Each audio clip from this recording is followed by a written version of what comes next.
Sahabat Kairos yang dikasihi Tuhan Yesus, firman Tuhan yang menjadi renungan hari ini diambil dari Kolose 2 ayat 6 sampai ayat 7. Demikian firman Tuhan. Kamu telah menerima Kristus Yesus Tuhan kita, karena itu hendaklah hidupmu tetap di dalam Dia. Hendaklah kamu berakar di dalam Dia dan dibangun di atas Dia. Hendaklah kamu bertambah teguh dalam iman yang telah diajarkan kepadamu, dan hendaklah hatimu melimpah dengan syukur. Sahabat Kairos yang terkasih, sebuah pohon yang hidup dan bertumbuh dengan baik karena memiliki akar, batang, dan daun, dan memberi hasil, entah bunga atau buah. Berakar, bertumbuh, dan berbuah berbeda, tetapi saling berkaitan. Berakar, bertumbuh, dan berbuah menandakan bahwa pohon itu hidup, karena tidak mungkin ada buah tanpa pertumbuhan. Sebagaimana sebatang pohon yang ingin bertumbuh dan berbuah harus berakar di dalam tanah yang gembur, demikian pula kehidupan iman seorang Kristen. Agar ia dapat bertumbuh dan berbuah, maka ia harus berakar di dalam Kristus. Firman Tuhan dengan tegas mengatakan, kamu telah menerima Kristus Yesus Tuhan kita. Karena itu hendaklah hidupmu tetap di dalam Dia. Hendaklah kamu berakar di dalam Dia. Menerima Kristus Yesus yaitu percaya kepadanya sebagai Tuhan dan Juru Selamat, merupakan tahap yang sangat penting bagi manusia.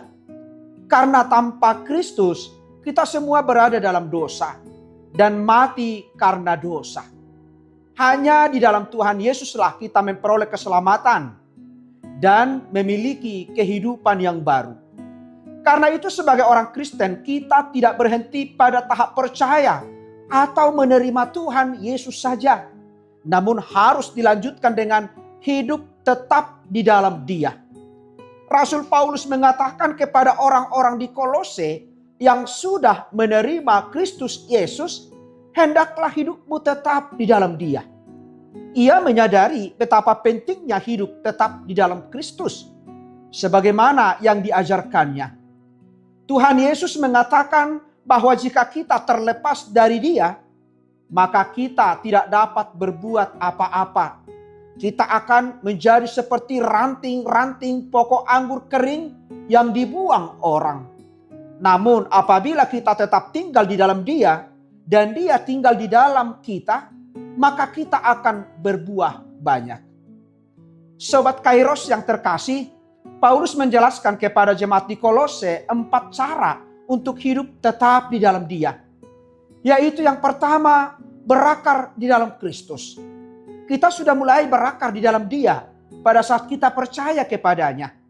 Namun kita harus terus-menerus memperdalam akar kita di dalam Dia, sehingga mendapatkan makanan rohani yang cukup dan bertumbuh dengan sehat. Caranya adalah senantiasa menyisihkan waktu untuk bersekutu dengan Tuhan, melalui berdoa dan merenungkan firman-Nya.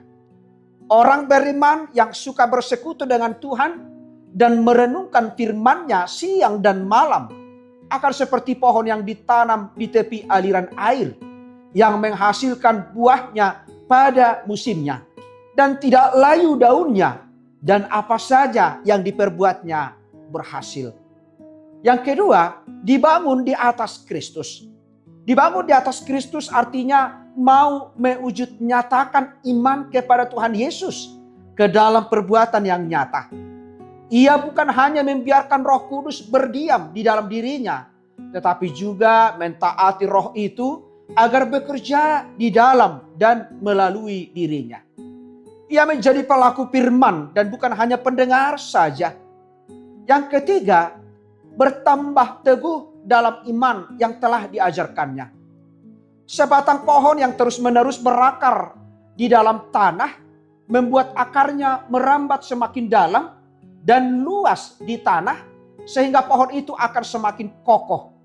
Begitu juga orang percaya yang terus-menerus berakar dalam Kristus akan bertambah teguh di dalam Dia. Rasul Paulus menasihati orang-orang percaya di Kolose untuk bertambah teguh dalam iman yang telah diajarkan kepada mereka. Nasihat ini disampaikan Rasul Paulus agar kita dapat menghadapi segala pergumulan, masalah dengan teguh dan kuat karena hidup di dalam Kristus. Dan yang keempat, hati melimpah dengan syukur.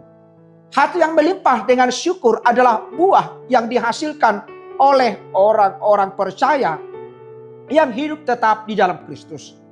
Orang Kristen yang berakar dan bertumbuh di dalam Dia akan semakin mengenal Allah yang sedemikian besar mengasihinya, serta menghayati perbuatan-perbuatannya yang ajaib.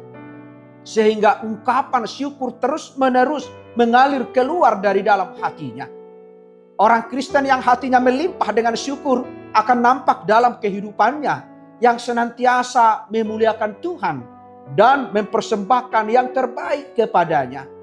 Bukan lagi ego dirinya yang menjadi fokus dan tujuan hidupnya, tetapi dirinya sendiri yang dipersembahkannya sebagai persembahan yang hidup, yang kudus, dan yang berkenan kepada Allah.